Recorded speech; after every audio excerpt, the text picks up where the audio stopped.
to attract and excite the youth for outdoor. Is that what you guys expected? Is that also what you see as the biggest challenge? I'm going to throw it open in the round. Who wants to start? Everybody's shy? Come on. I think so. It was also clearly presented in one of the vision from Toby's presentation and Mark's. First of all, I think it's very important that we try to understand the new generation, because they have different needs and they have different mindset than we are used to. To be able to provide and catch them, we also need to understand them. Mm-hmm. I have to say I cannot agree 100%. Because when I look on the growth rate of the German Alpine Club, a lot of youngsters are attracted by the offer. When I look in the mountains, I see more and more young people running in the mountains, ski touring in the mountains, finding their place in outdoor. The same is if you look on events like marathons, triathlons, and so on. A lot of young people are there. Maybe the connection is not good enough to the young generation, and this gives the feeling that we are a little disconnected, but the youngsters are there, and they want to do things outdoor. Mm-hmm. It's my opinion. What would have been your top choice? Do you know? I mean, we've got on sharing place 2 is to win back the consumer's time and budget for outdoor activities, to redefine our tasks and roles as brands, retailers, and consumers. My idea was more the ability transferring the mega trends into the development. Mm-hmm. Would you agree? Well, what we can say from a consumer's perspective, we do as Rheingold Institute in-depth explorations with the respondents 2 hours to really look at their conscious and subconscious needs and wishes. We do for several years already use studies. So every 4 or 5 years we do a big use study. And what we see with the young people today, they have this feeling of very, let's say, a world where they have to perform, a high-performance world. They have the feeling of a lot of things they have to fulfill, and this is an initial reaction that comes up in them, is to retreat from this a bit, to try to get away from the stress. And what you said, one thing to get away from the stress is outdoor. But it's important to give a path to them, to make it easier for them to go outdoor. Just showing images of Greenland and Mongolia and so is difficult for them. They need something that is closer to their lives. It makes it easier for them to step outdoor, because it's a promise to center again, to find themselves again, to get away from these pressures of globalization. And my feeling when doing explorations on outdoor before this event here was that, especially for the young people, it's a big promise outdoor, but you have to approach it in a different way, not in this very far away. Huh? Okay. Christian, how do you face these challenges as an industry? How do you think, or how? For me, it really comes down to how we position outdoor in the consumer mind, so especially with a younger group that we want to attract. We have to be careful to not become old, perceived to be old or outdated or something for my parents but not for me. So the key question for us as an industry, I guess, is how do we become attractive? How do we become meaningful to younger consumers, right? What you said, Frank, is really hitting a nail with me to say, what's the relevant aspect of outdoor for a young kid or a young adult, right? And it's basically disconnecting from the daily pressure. So I was reading an article from the Süddeutsche Zeitung last weekend, and to talk about one consumer budget, right? It's also related to time, not only finances. But we are competing for consumers' time, for the time of young kids, of young adults. And Instagram, for example, they hit a major milestone just recently. 1 billion consumers are on Instagram. 1 billion. And they upload 52 million pictures and videos every day. And they get 1.6 billion likes every day. Now think about that, what kind of pressure that builds on folks participating, because it evokes trends like self-centricity, narcissism, being judged by others. So if you want to disconnect from that and spend your time elsewhere, I think we can provide a really unique opportunity to these folks.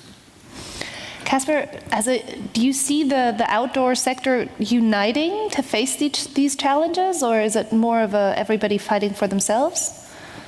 I think just the way these questions were phrased shows the problem. And I think 2 and 4 were connected. So to connect to a younger audience, I mean, what's young? It's probably below 35. It's not that young. The number 4 is important. So the industry, we're trying to sell products. And the consumer is not interested in products, they're interested in experiences. Where do they get these experiences? Why would they go to a retailer? So a lot of the things that we do it on, we try to find out where do the cool people shop. And they typically, and Munich is maybe a little bit of an exception, there's a lot of really cool stores here, Tokyo has cool stores, but there is new channels emerging. They're not only online, there are also physical channels emerging that are more tied to the experience rather than, I need to buy a ice climbing X. Who needs an ice climbing X?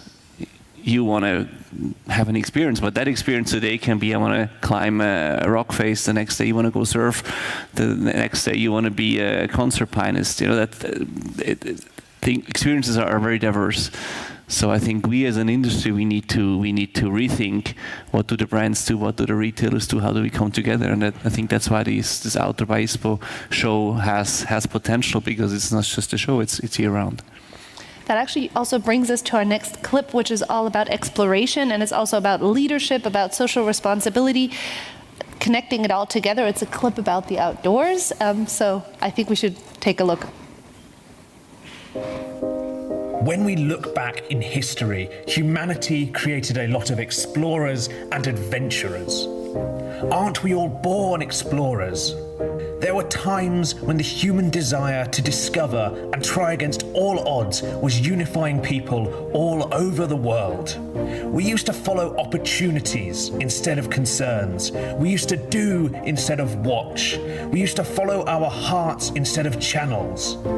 We believe in media and we believe in technology, but only if they believe in us. Entertainment has told us beautiful stories, but it has failed to excite us to live our own. Don't show us the world.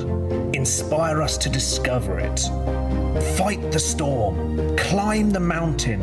Follow our journey.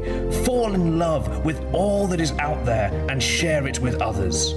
A story that has 7 billion faces and 7 billion hearts, each searching for the undiscovered. In the forest, in the city, in the club, in solitude, in the mountains and in the sea. Show us the path out there to wherever we will find our place. Let's write all these stories together. Let's provide orientation, the guidance to take action, and become a movement of doing, an inspiration to everyone's individual outdoor.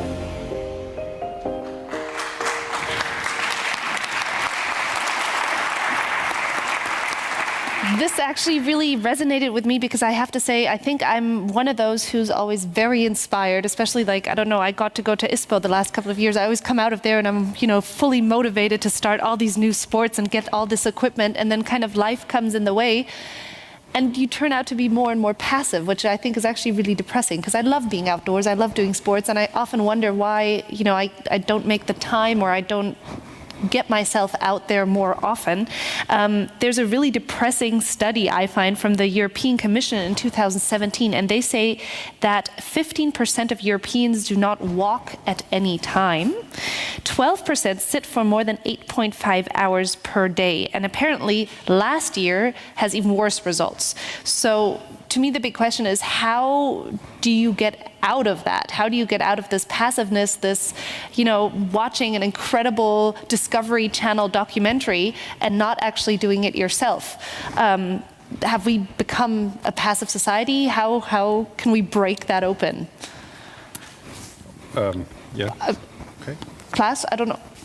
Claes? Sorry. Yeah, I saw the figures also, but at the same time, it's a little contradictory from that perspective, because you mentioned it by yourself. It's also about time, which is a very big risk factor to get people outdoors. But then again, you can make time. I always find it's amazing what you make time for. At the same time, there is a big health mega trend going on. People eating better, try to be more active, so it's a little contradictory from that perspective. But all the different trends is coming, like the e-bike, which is also in our favor, I will say, because that get people out, they get people to do exercising, and it's more that how we can catch up and follow, and not only follow, which we have done in many cases, but also lead into the trend and get people, as you said, more inspired through technologies, which is an area I think there is a great opportunities for better alignment from our industry to reach the consumer. I mean, in favor of the younger consumer. So technology is, would you all agree that that's the main, you just said, that could be one of the main portals basically to get people involved? Is that? I think it can help. What I see is it's two levels. It's on the one hand, it's true that physically people become less active due to all different little helpers that make them not have to do it themselves. But mentally, they are completely nervous and in a hamster wheel. All this high-pressure society, what they have to do, perform here and there, and so it's a very difficult double-bind situation. And outdoor is like yoga in a different way, like urban gardening is a counter-movement to that. It gives people the feeling of getting centered again, of doing something, of finding themselves. Outdoor especially is something where you feel nature, where you have to overcome nature, where you think in simple things, just how do I get the campfire lit in the evening, how do I keep my feet dry, and this is very healing for the people. They are longing for that, a unifying, simple experience. And I think that outdoor nowadays has to go a different way to attract people. Because they have all these little helpers, you have to develop soft entrances, not showing the Himalaya, because then it's, that's difficult, Himalaya, no, I just watched the Himalaya on TV. But when you transform outdoor into city life, that even going to Aldi and buying something can be an outdoor experience, and we think it can, that you can transfer this promise, then you have a softer entrance to outdoor, and you get people easier from their sofas to do that. In what fields do you think, yeah, fair enough. Yeah. So in what fields do you guys feel like outdoor can lead? What are the fields that? I mean, coming back on these figures, we also have to consider other figures. How many more people are running in the morning with the headlamps through the park? How platforms like Runtastic, like Strava, like MyFitnessPal, and so on have changed the life of the people, how the connectivity gives you another motivation for the next day doing sport or doing outdoor. Like, I know the average time per kilometer of some guys here in the room. And if I am slower, I will try to beat them the next day. And some platforms even help me that they know I will beat them or I am close to them, and they run even faster. It's the same like collecting altitude meters on apps or on platforms. And we need to combine the activity with the virtual activity that you could earn. For instance, something you do by the real activity that helps you in a game for reaching another limit, for instance. A perfect example is also to talk about the paradigm talking about sports. E-biking. The people say, e-biking, this is just for inactive people. But the biggest growth of e-biking are the athletes, the ambition people, because they can go further. They get another experience in their life. And the same like esports.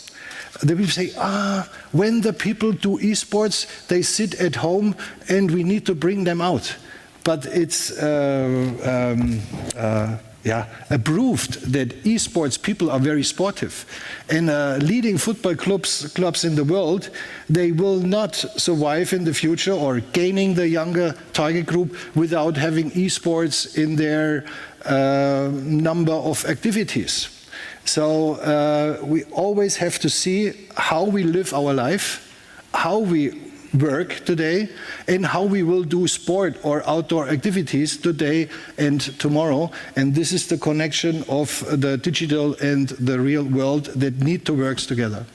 Maybe I just want to support that, because when we talk about a soft entrance to outdoor, and not the Himalaya, but a soft entrance, I think digital can help, especially for the younger generation, because we see that the younger the people become, digital is their life. It's completely merged with their analog world, and they socialize a lot with it constantly. So digital, in a way, as a playful device of living outdoor, of having small competitions with friends, of interconnecting together, of sharing things, that is a soft entrance to outdoor, especially for the younger generation, the generation Z, they love that. I really like to add on what you just said. So this kind of softer entrance, for me, the softer entrance means also to become relevant to the younger consumers, right? So, I mean, you mentioned performance, you mentioned running, you mentioned comparing against each other. That's one aspect, and there's clearly a community out there that loves to perform and wants to become better. And this is a little bit the old father, further, faster, or higher, right? But when we think about these younger crowds, how do we become relevant? How do we provide an alternative to watching Netflix, right? And immersing yourself in the world of dragons and knights and whatever. So the question is, how can we attract them in the world that they are and become meaningful? And therefore, to your point of ice axes, right, and ropes dangling from the pictures, that's not something that's for me if I'm a couch potato. So how can I make it playful and really get people out there to enjoy nature, to enjoy the elements? I think that's the Aldi experience, right? How do I get on a bike? And maybe it's an e-bike because it's even more convenient, but that's what brings me outside. Yeah. And it's something that is closer related to home than the high mountains, right? That's our core, and it will remain our core, but we need to be more inclusive, more open, more inviting. Yeah, when I was young, when I was 10 years old, my parents had a caravan in Belgium, East Belgium, and every weekend we had to hike 20 kilometers with ADEPS, So did I. a Belgium hiking organization. But they had also these marches d'orientation, where you had to find letters at certain trees and put them on a card, and when you had the word, you got something. And this I loved. I loved to look for that. But when we didn't have this marche d'orientation, I hated it. With my father, the nice trees and the birds, and oh God, another 10 kilometers. So, and this playfulness, I think, for the younger generation, today it's maybe digital, the playful entry, that can really help them to become outdoor freaks again. We're just talking about innovations as such. We're talking about technologies. We're talking about e-bikes and all this coming up. I actually have a little clip because we do believe that innovation is one of the most important aspects we should look at. So, but it's very hard. So this is our clip. Ulrich Grote is a business innovation expert and has coached countless executives from diverse industries in defining strategies creatively. We have to think and act like our fiercest competitor to be truly innovative.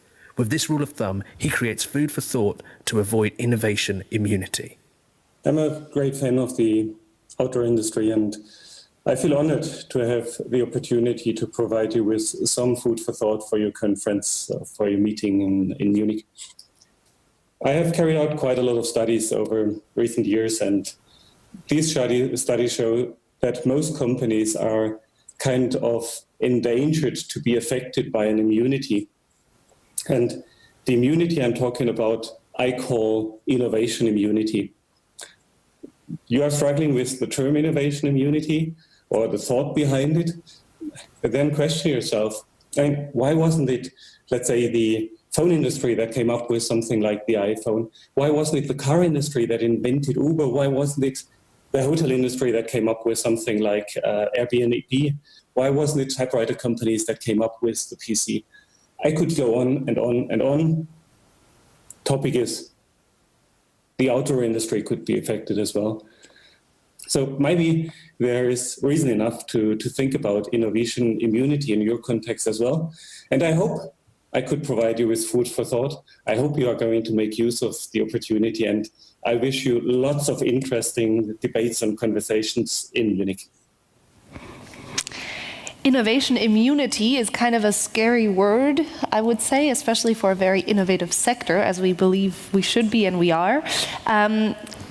We said before there's only one consumer budget, we need a big part of it, or we want to have a part of it.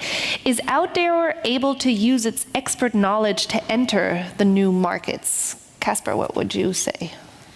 I mean, I'm a big outdoor consumer myself. I grew up in the heart of the Alps. I live in St. Moritz, so I'm outdoor almost every day. I'm really bored by the outdoor industry. I think I don't see anything new for more than 10 years. Sorry to be so blunt.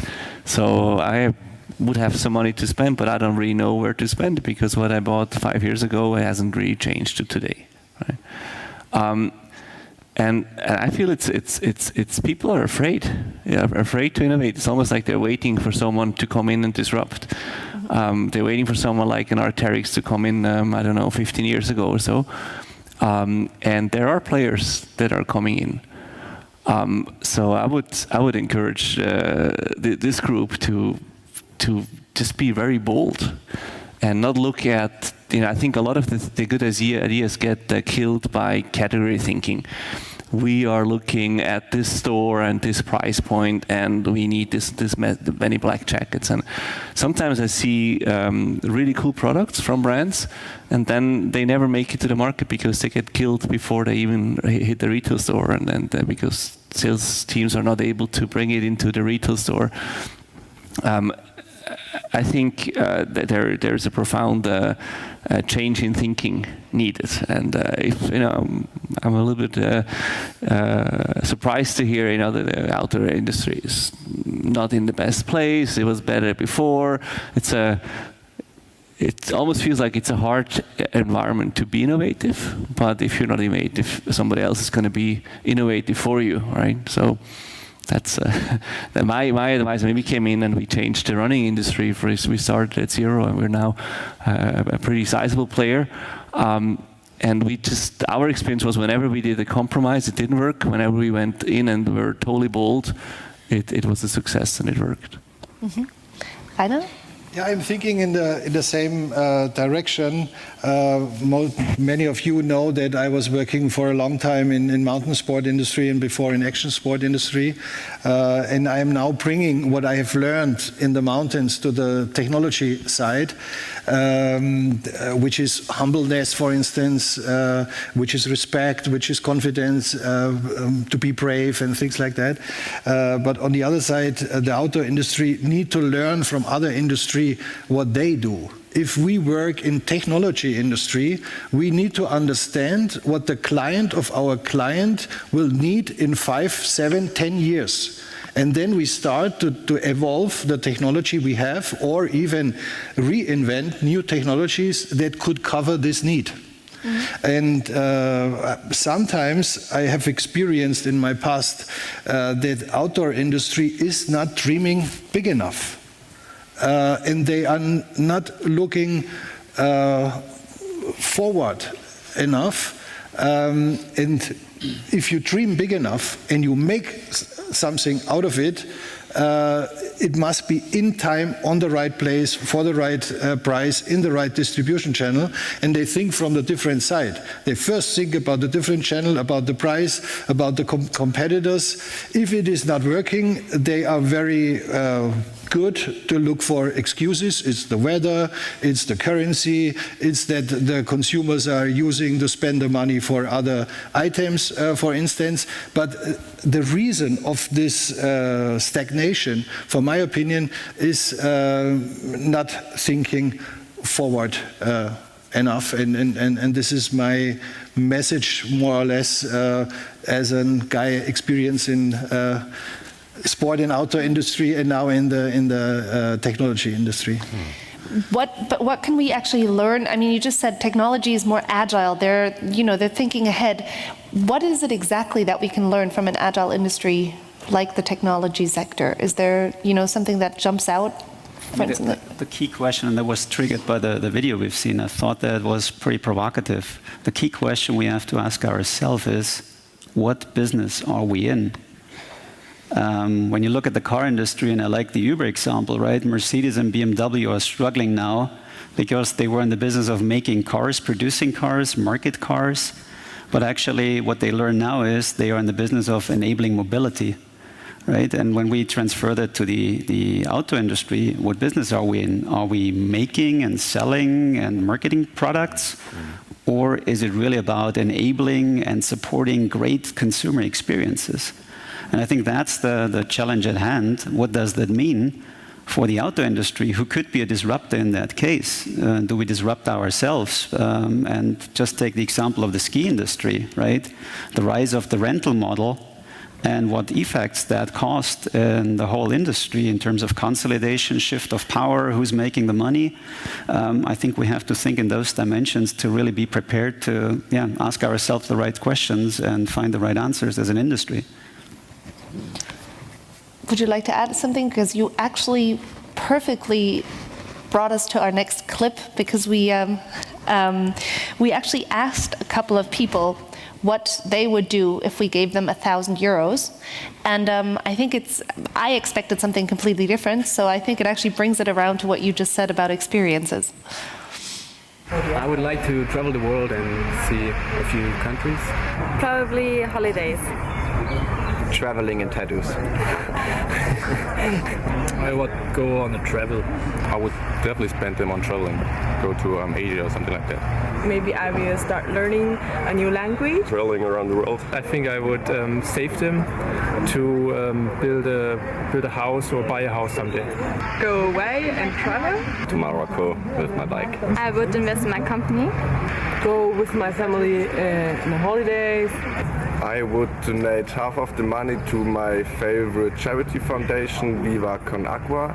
Go on a short vacation to Italy. I would buy clothes and go vacation with my family. 1.000 Euro, das ist zu wenig. Ja, eine Reise zu machen ist eine gute Idee. Ja. Buy a car. Okay. To go to Portugal. I think I would try to save it, but I would fail and spend it on beer. Live in Latin America. I want to experience the original nature. I want to travel. To travel the world. Just visit a lot of different countries. I would probably book a flight to go somewhere. I use them to eat traditional food, and then I use them to do some strange and adventurous things like going up from a plane or something like this, because I really like adventure.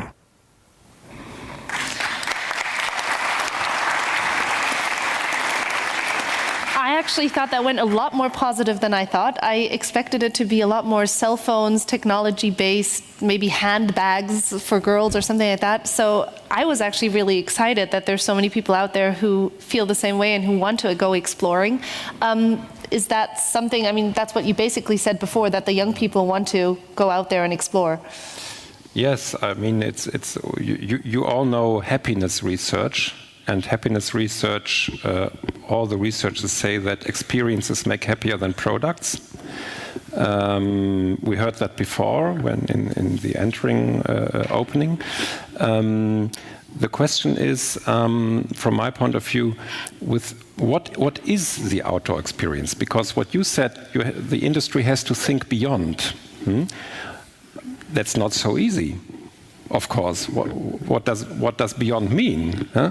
And you said the car example that Mercedes now sees, it's enabling mobility. That's thinking beyond, because what is the core of our business? It's not making Mercedes cars, it's mobility.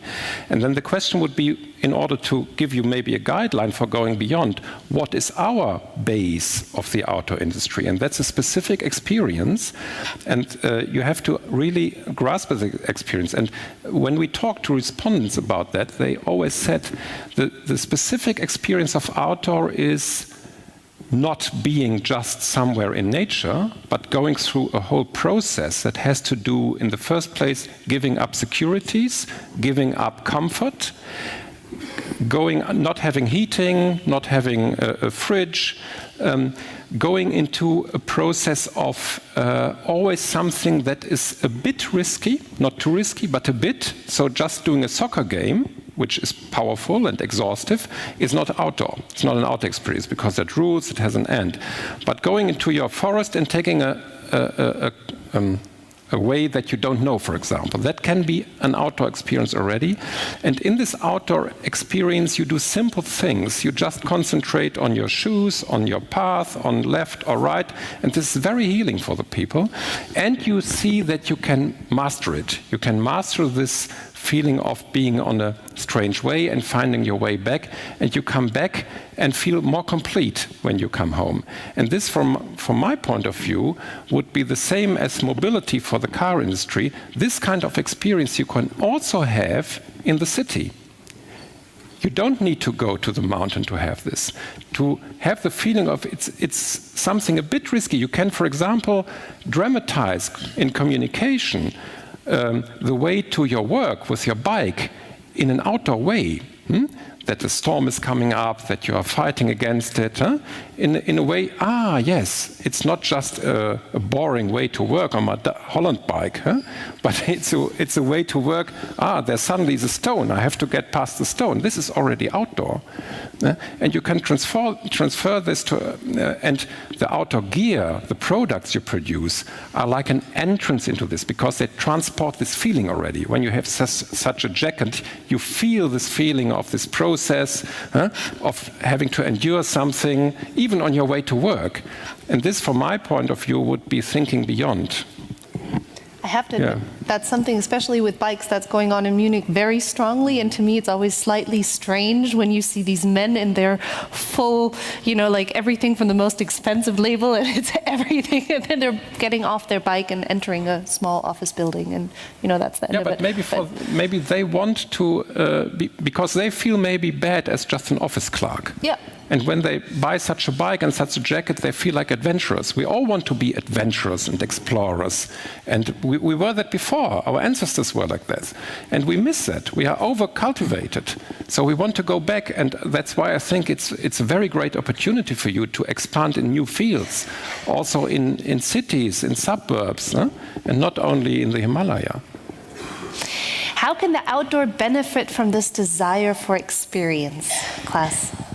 I think, first of all, our whole industry, we live out of the experiences. And for me, it's very much about storytelling. To engage, as you said, it's not only this nice picture of Mount Everest, it's also the daily, small, close activities in outdoor. To have consumer telling the story, to engage and inspire other consumer to take action, to do activities. And how can you use it directly to have success? Is there something in your mind where you're like, we already did it this way or that? Yeah, I think we do it. Most of the brands and also retailers do it today to a certain extent with the technology, with the homepage, with the social media and so on. As you mentioned, you compete with some people here. That, in my opinion, also inspires more people to take part. If he or she do it, I can also do it. To have this authentic story to tell. Is there anything you guys would like to add? And for me, again, it comes down to being meaningful and relevant in the context that the consumers are living in. So this new definition of outdoor that we need, this more inclusive, more approachable, easier accessible. I think when you get people where they actually are, right? So, there is this trend or this evolution of the population that I think by 2030, 60% of the world's population will live in cities or mega cities. And for those folks, it will not be easy to get out of the city, right? So they are where they are. And if we can't bring them to the mountain or to the rivers, they would want to basically experience nature where they live, so in the inner city environment. So again, to your example, if you go biking, that's an outdoor experience. That's purposely being outside, either because I want to ride the bike for fun, for sports, or because I want to commute to work, right? But you want these folks to be comfortable, to be protected, to have some really performing garments and the equipment. And so being relevant, being meaningful where people are, I think will be the enabler for our industry. Do they want to look like climbing up Mount Everest or cycling the Tour de France? Some will, yeah. They, probably the elder folks like myself, with age puberty and trying to look fit and still healthy and strong. But the younger ones probably won't, right? They want more minimalistic designs. And so you will have different opportunities for different consumer groups moving forward. And I think that's a huge target-rich opportunity for us as an industry. When we look on the changes of the last 3 years, and we talk about marketing, and we see the move from outbound to inbound marketing, so we are not anymore trying to get the people on our side.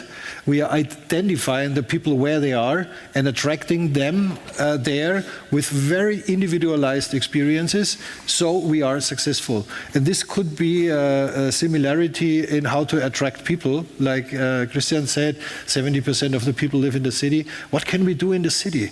What festivals can we organize? When I look on the e-bike festival in Munich, 70,000 people was visiting these festivals. Many of them was trying out new stuff, joining groups for doing activities and things like that. And at the end of the day, improving life, this is what we have in mind. And if every single person will have a little bit of contribution, attract another group or creating a group doing something, then there is a movement.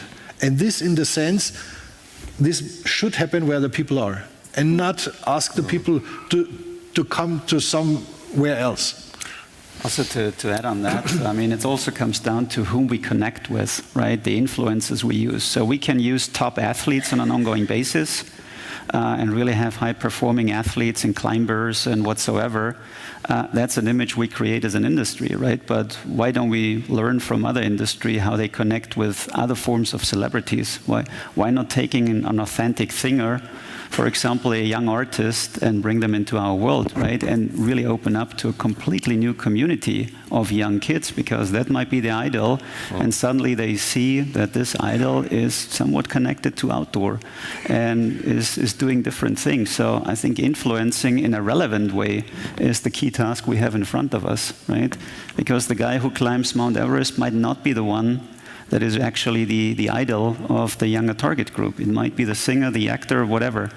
As long as these folks are somewhat authentic, I think we have every right in the world to engage with them. And maybe one more thing to add on young people, a very relevant topic for the Generation Z. We see that worldwide. We do studies in China, the States, and South America. They feel, many of the young people feel like a globalized youth community, although there are cultural differences, but they feel very globalized. And a very important topic for them is sustainability. And it's so important for them to live sustainable, and they talk with their parents about it. And I think your industry is the godfather of sustainability. You should really use that.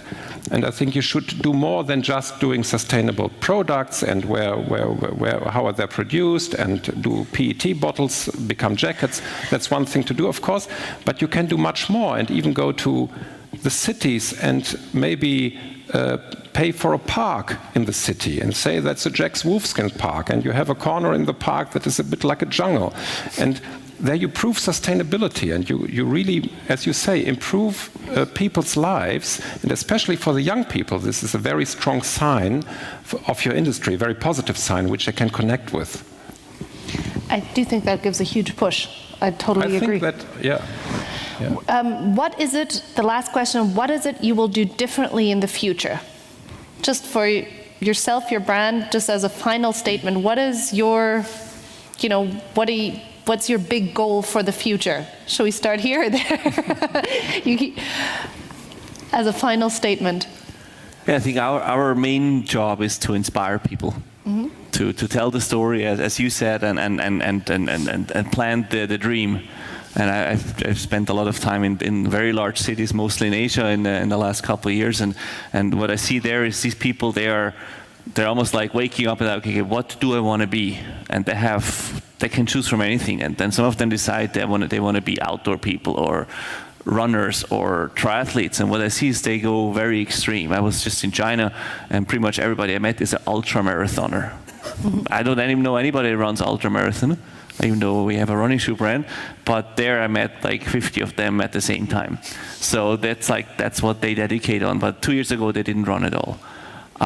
So I think the inspiration needs to come from somewhere. Yes, they live in the city, but they still they need to be able to go someplace and climb or whitewater raft or whatever at least once or twice a year, so that they can bring that lifestyle back to the city. That's number thing is inspiring. Number two, I think a huge opportunity that we see now from technology that the outdoor industry could benefit from is design. Get away from that universal look and go your own route. And either you have inspiration, you tell a story, or you have a product that's just so gorgeous that people want to have it. And anything in between is just gear, and gear is exchangeable. Mm-hmm. And also, I think also from this changing world so quickly around us, but we as an industry or brands has been very static in our processes, very static in our structures. To catch the younger generation and be able to provide them with the products they need or they want, we need to understand them better. So we need to involve them in what we are doing at an early stage. You mentioned that if you go for a trade fair today, probably 20-30% of all the product will never ever reach the consumer. And that's we lose as an industry a lot of energy, money, time for all this product that we have developed. So if we can also catch the consumer or the user at an early stage to involve them, we also need to and will understand the need in a better way. Mm-hmm. For me, there are two things. First of all, I believe in human nature. It relies in human DNA to start new adventure. Otherwise, we would still sitting in the cage, try to make fire. But this is the other side. I will use all technologies that are available to inspire these people to do so, to start this and to improve their experience while doing that. Is it product, is it technology? Plus also to communicate about that, because this relies also in human nature that they want to talk about their experiences, their adventures in the past and in the future, which leads to the conclusion. You first have to dream about what lies behind the next mountains, what is the next summit that you could conquer and try to reach that next goal, this next destination. I think this discussion and also the keynote is really a confirmation that we have to redefine ourselves and in the direction that you said, Reiner.